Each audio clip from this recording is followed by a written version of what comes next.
নমস্কার বন্ধুরা, আমি সুজাতা, আমার রান্নাঘরে সবাইকে স্বাগত। তো আমি আজকে একটা নতুন রেসিপি করব।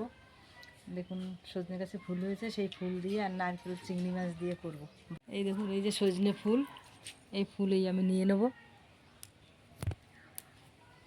এই দেখুন, এই যে ফুল, আর এইগুলো একদম পুরো করি করি। এই দেখুন,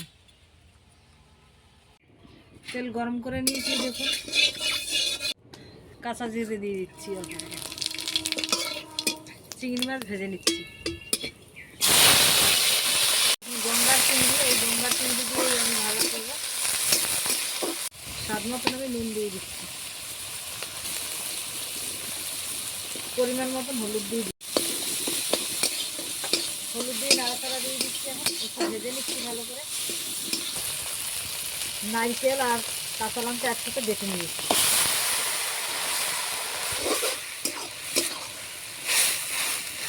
ভালো করে নাড়াচাড়া দিয়ে দিচ্ছি। দেখুন, নারকেল আর চিংড়ি মাছ ভালো করে ভাজা করে নিয়েছি। এখন আমি এই সজনে ফুল দিয়ে দিচ্ছি। ভালো করে এখন নাড়াচাড়া দিয়ে দিচ্ছি। 2 মিনিট ঢাকা দিয়ে রাখবো। 2 মিনিট বাদ দিয়ে আমি ঢাকা।